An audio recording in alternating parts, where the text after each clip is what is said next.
पर उसके मन में एक शक था। जो इंसान यहां से पहले निकल गया था, क्या वो सच में बचा या ग्रीन नाइट ने उसे बाहर जाते ही मार दिया? लोफिन के दिल में बात बैठी, आइस हेल किसी जीनियस को नहीं रोक सकता। जो बड़े क्लान्स के हैं, उन्हें तो उनके यूनिवर्स मास्टर्स आके ले जाते हैं। शायद इसलिए मुझे यहां भेजा गया है। वो धीरे से बोला, मास्टर सिटिंग माउंटेन, तुम चाहते हो मैं ये सब देखूं? ये समझूं? यूनिवर्स का असली नियम सर्वाइवल ऑफ द स्ट्रॉन्गेस्ट। तभी उसके 70,000 किलोमीटर दूर बर्फ के नीचे कुछ हिला। ची ची ची। बर्फ से एक ट्रांसपेरेंट लीफ निकला जो सीधा लुओ फेंग की तरफ मुड़ गया। एक आवाज आई, एक इंसान। आइस हेल में एक इंसान। शायद इसके पास वर्चुअल यूनिवर्स का कनेक्टर होगा। Anonymous account. वो क्रेचर पागल हो गया था। आइस हेल के अंदर सालों तक अकेला रहना बिना किसी से बात किए। अब अगर कोई इंसान मिल जाए जिसके जरिए वो वर्चुअल यूनिवर्स से कनेक्ट हो सके, तो वो उसके लिए सबसे बड़ी दौलत थी। मारो उसे। मुझे चाहिए वो मशीन। मुझे वर्चुअल यूनिवर्स से जुड़ना है। PON PON। पी एक ऐसे मीटर लंबा ग्लास जैसे पत्तों से बना क्रेचर बर्फ तोड़ के बाहर निकला, जैसे 30 मंजिला बिल्डिंग जिंदा हो गई हो। उसके हाथ में काला लंबा चेन था जो हुआलाला आवाज के साथ सांप की तरह हिलता हुआ सीधा लुओफेंग की तरफ आया। लुओफेंग ने अपने शावू विंग्स फैलाए, एक ट्विस्ट के साथ हवा में उड़े और उसके पीछे जाके लैंड किया। चेन ने बर्फ तोड़ दी, जमीन हिल गई, लेकिन आइस टैबलेट अभी मजबूत हरा था। क्रेचर गरजने लगा, इंसान भाग के कोई फायदा नहीं, चाहे जितना तेज उड़ लो। उसने अपने चेन की स्पीड बढ़ाई और वो इतना तेज हो गया कि चेन के हजारों इल्यूजन दिखने लगे। और फिर लू फेंग थोड़ा सा चुप रहा, उस क्रेचर की बातें ध्यान से सुनते हुए। उसे समझ आ गया था कि आइस हेल के अंदर जितनी भी पावरफुल बीइंग्स थे, वो कितने डेस्परेट थे वर्चुअल यूनिवर्स में घुसने के लिए। सोचो, इतनी लंबी सेंचुरीज से वो लोग एक ही जगह बंद, बिना किसी कनेक्शन के, और वर्चुअल यूनिवर्स उनके लिए एक जिंदा दुनिया जैसा सपना था। कांग जियांग क्लान का क्रेचर अचानक पूछता है, तुम्हारे पास वो अनोनिमस सेंसर है क्या? लू फंग एकदम से चौंक गया। क्रेचर कहता है, अगर मुझे एक बार वर्चुअल यूनिवर्स से कनेक्ट कर दो, मैं तुम्हारे लिए कुछ भी कर दूंगा। लेकिन लू फंग बस सिर हिलाकर बोलता है, मेरे पास कुछ नहीं है। और यह सुनकर वो क्रेचर बिल्कुल टूट गया। उसके चेहरे पर निराशा छा गई। लू फंग को बिल्कुल भी दया नहीं आई, क्योंकि वो जानता था अगर किसी को पता चल गया कि उसके पास ये सेंसर है, तो पूरी आइस हेल के मॉन्स्टर्स उसे मारने आ जाएंगे। लू फंग ने फिर पूछा, तुम सबको सच में लगता है कि अगर N,000 टैग्स इकट्ठा कर लोगे तो बाहर निकल जाओगे? क्रेचर ने तुरंत जवाब दिया, हाँ, हमें ग्रीन नाइट ने खुद बोला था, और हमारे पास और कोई चॉइस भी तो नहीं है। लू फंग ने निभव में चढ़ा दी, तो आइसेल का हाल क्या है? कौन बचा अब तक? निभव में चढ़ा दी, तो आइसेल का हाल क्या है? कौन बचा अब तक? बैकस्टैबिंग, यहां सब कुछ होता है। सब एक छोटी सी उम्मीद के लिए एक दूसरे का गला काट देते हैं। उसने बताया, इतने सालों में सिर्फ 860 बीइंग्स बचे हैं, बाकी 11,000 मर गए। उनमें से 50 लिमिट एम्परर्स हैं, और उनके ऊपर 10 लोग हैं जो इनविंसिबल एम्परर्स के बराबर है, और 5 ऐसे भी हैं जो सच में इनविंसिबल है। क्रेचर ने अपना हाथ उठाकर एक बड़ा सा आइस टैबलेट बनाया। उस पर लिखा था, आइस हेल पावर रैंकिंग। और वो बोलता है, ये हमारा एंटरटेनमेंट है। इतने लंबी सेंचुरी से हम यही देखते हैं कौन ज्यादा स्ट्रांग है। लूफंग ने उस लिस्ट को देखा और क्रेचर ने हंसी के साथ बोला, तुमने मुझे हरा दिया, लेकिन समझ लो, आगे वाले लोग तुम्हें चैन से जीने नहीं देंगे। जब तक तुम लिमिट एम्परर्स को नहीं हरा देते, सब तुम्हें निशाना बनाएंगे। लूफन ने शांत होकर कहा, जा सकते हो। क्रेचर हैरान, तो मुझे छोड़ रहे हो?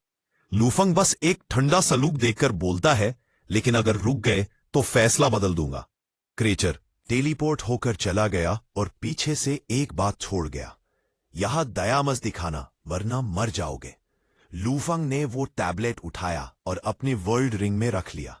उसने देखा, काटू क्लान का क्रेचर रैंक 732, कांग जियांग 611 और सोल स्वॉलोइंग बीस्ट 101, मतलब जो वो अब तक मिला था सब नीचे के लेवल के थे। अब उसे समझ आ गया था कि आइस हेल के बीच में है आइस सी। उसके 5 जोने हैं, नॉर्थ, साउथ, ईस्ट, वेस्ट और सेंटर, और हर जोन पर राज करते हैं वो 5 इनविंसिबल एम्परर्स। उनमें से 3 स्पेशल क्रीचर्स हैं, एक सियान क्लान से और एक स्काई वुल्फ डेमन रेस का एम्परर। लूफंग सोचता है, इनका बॉडी स्ट्रक्चर तो ह्यूमन से कई गुना ज्यादा स्ट्रांग है, हम ह्यूमंस तो बस एवरेज ही है, लेकिन फिर भी यूनिवर्स के सबसे बड़े बीइंग्स हमारी रेस से ही आए हैं। वो आईसी के पास अपना अंडरग्राउंड बेस बनाता है और बोलता है, मैं इन सबको एक एक करके हराऊंगा। ये आईसेल मेरे लिए पनिशमेंट नहीं, एक ट्रेनिंग फील्ड है। तभी दूर से एक लाल मास्क पहने क्रीचर आता है। पूरे एरिया में आग लगती जाती है। उसका नाम था बोन एम्परर, टॉप 11 रैंक पर। हाँ, जब वो लुओफंग के फुटप्रिंट्स देखता है तो बोलता है, ह्यूमन इतना हिम्मत वाला कैसे हो सकता है? और वो आसमान में देखता है जहां लुओफंग सिल्वर विंग्स के साथ हवा में तहड़ रहा था। बोन एम्परर की आंखों में जुनून और उसके मुंह से निकलता है ह्यूमन, और ऊपर से लुओफंग की आवाज घूमती है बोन एम्परर, और उस मूवमेंट पर दोनों के बीच का पूरा आसमान एक बैटल फील्ड बन जाता है। फायर, बर्फ से बनी हुई ओके। लुओफंग ने अपने हाथ खोले। उनके आसपास 6 ब्लैक बॉल्स उभर आए, जिनमें से हल्की सी पर्पल चमक निकल रही थी। वो बोला, अब तुम देखोगे मेरी असली ताकत। एक जोर से धमाके के साथ आसमान में एक बीस्ट गॉड का शैडो बना, 100 मीटर लंबा। उसने गरज कर अपना पंजा उस क्रेचर पर तोड़ दिया। पिंग, चेन बूर जा गिरा, जमीन फट गई और क्रेचर हवा में हिल गया। क्रेचर टेलीपोर्ट करके पीछे आया और लुओफंग को अपने बड़े हाथ से पकड़ने लगा, पर लुओफंग चिल्लाया, स्पेस लॉक, और एक झटके में उस क्रेचर के आसपास का स्पेस फ्रीज हो गया।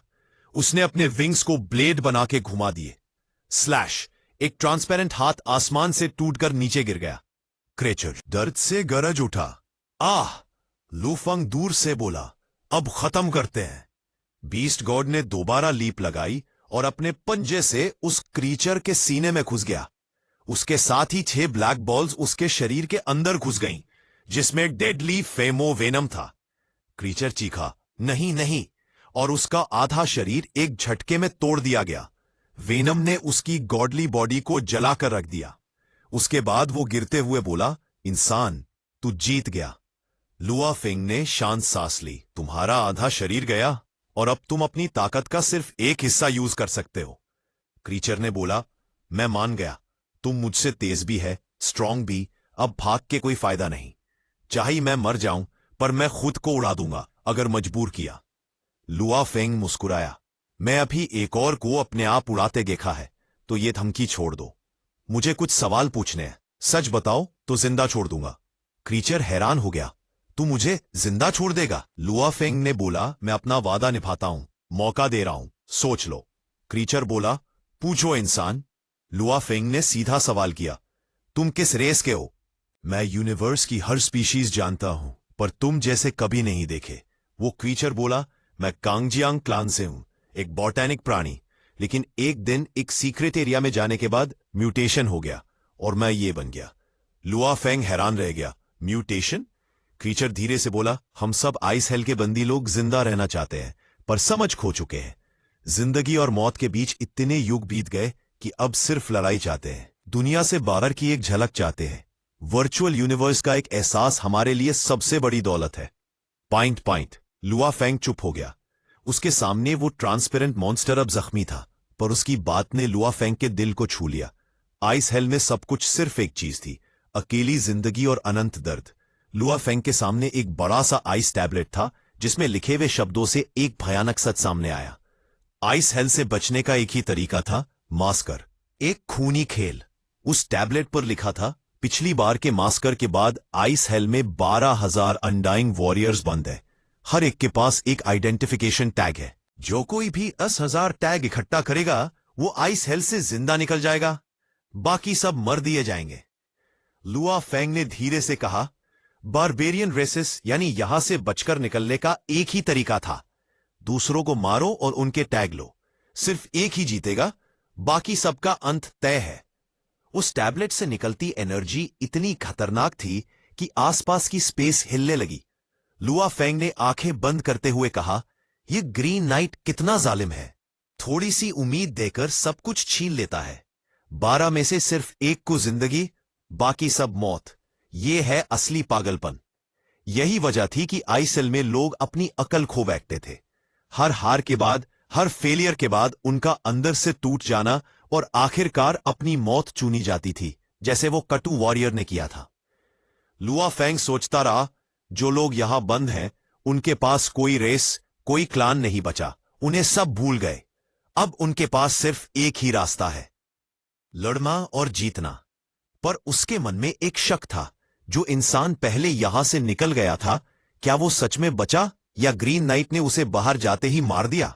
लुआ फेंग के दिल में बात बैठी, आई सेल किसी जीनियस को नहीं रोक सकता। जो बड़े क्लान्स के हैं उन्हें तो उनके यूनिवर्स मास्टर्स आके ले जाते हैं, शायद इसलिए मुझे यहां भेजा गया है। उसने धीरे से कहा, मास्टर सिटिंग माउंटेन, तुम चाहते हो मैं ये सब देखूं, ये समझूं, यूनिवर्स का असली नीम, सर्वाइवल ऑफ द स्ट्रॉन्गेस्ट। तभी उसके 70,000 किलोमीटर दूर बर्फ के नीचे कुछ हिला, चीन चीन चीन। बर्फ से एक ट्रांसपेरेंट लीफ निकला जो सीधा लुआ फेंग की तरफ मुड़ गया। एक आवाज आई, एक इंसान, आई सेल में एक इंसान, शायद इसके पास वर्चुअल यूनिवर्स का कनेक्टर होगा, एनोनिमस अकाउंट। वो क्रीचर पागल हो गया था। आई सेल के अंदर सालों तक अकेला रहना, बिना किसी से बात किए। अब अगर कोई इंसान मिल जाए जिसकी जरिए वो वर्चुअल यूनिवर्स से कनेक्ट हो सके, तो वो उसके लिए सबसे बड़ी दौलत थी। मारो उसे, मुझे वो मशीन चाहिए, मुझे वर्चुअल यूनिवर्स से जुड़ना है। एक 80 मीटर लंबा, ग्लास जैसे पत्तों से बना क्रीचर बर्फ तोड़कर बाहर निकला, एक जैसे 30 मंजिला बिल्डिंग जिंदा हो गई हो। उसके हाथ में काला लंबा चैन था जो हुला हुला आवाज के साथ सांप की तरह हिसता हुआ सीधा लुओ फेंग की तरफ आया। लुओ फेंग ने अपने शावू विंग्स फैलाए, एक ट्विस्ट के साथ हवा में उड़े और उसके पीछे जाके लैंड किया। चैन ने बर्फ तोड़ दी, जमीन हिल गई, लेकिन आइस टैबलेट अभी मजबूत खड़ा था। क्रीचर गरजने लगा, इंसान भाग के कोई फायदा नहीं, चाहे जितना तेज उड़ लो। उसने अपने चेन की स्पीड बढ़ाई और वो इतना तेज हो गया कि चेन के हजारों इल्यूजन दिखने लगे। आईसेल के अंदर अनंत समय तक चली लड़ाई ने कमजोर जातियों का हौसला तोड़ दिया था। चांग जियांग और काटू क्लान जैसे लोग अब होपलेस हो चुके थे, कुछ तो मरने तक का सोचने लगे थे। लेकिन जो लोग सच में शिकारी थे, जैसे सोल्स वॉलिंग बीस्ट, वो कभी हार नहीं मानते। और आईसेल के सबसे ऊपर वाले 10 एम्परर, जिन्हें रैम्पेंट एम्परर्स कहा जाता था, उनके अंदर तो अब भी बढ़ने की भूख थी। ये एम्परर्स चाहते थे कि वो एक दिन इनविंसिबल एम्परर्स के बराबर पहुंच जाएं, और इसीलिए वो दिन रात अपने आप को तोड़ रहे थे, ट्रेनिंग, फाइटिंग और इवॉल्व करते हुए। सीन कट होता है एक एपिक बैटल पे। बोन एम्परर का सामना होता है लोफिंग से। बोन एम्परर गुस्से से कहता है, तुम भागे नहीं, अच्छा हुआ। लोफिंग काम लेकिन कॉन्फिडेंट टोन में बोलता है, तुम लोगों से सब डरते हैं, पर मैं नहीं भागता जब तक हारा नहीं जाता। अगर तुमने हरा दिया तो जरूर भाग लूंगा। एक ठंडी जमा देने वाली हवा के बीच दोनों एक दूसरे को घूरते हैं। स्पेस फ्रीज हो चुका है, अब कोई टेलीपोर्ट नहीं कर सकता। फिर बोन एम्परर एक चमकदार रोशनी की तरह डिसअपियर हो जाता है और लाइटनिंग स्पीड से लोफिंग की तरफ झपटता है। लोफिंग अपने विंग्स हिलाता है और पीछे एक ट्विस्टेड गोल्डन ट्रेल छोड़ देता है।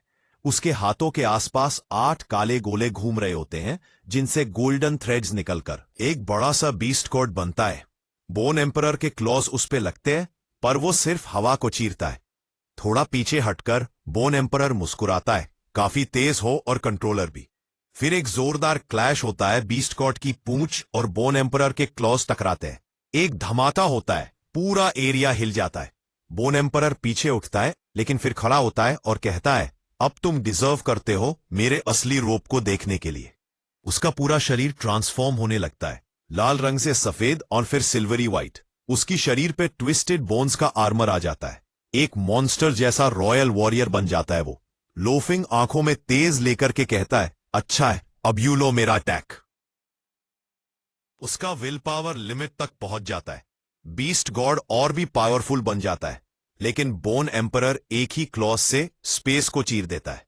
बीस्ट वॉर्ड का टेल कट जाता है और काले गोले तोड़ दिए जाते हैं।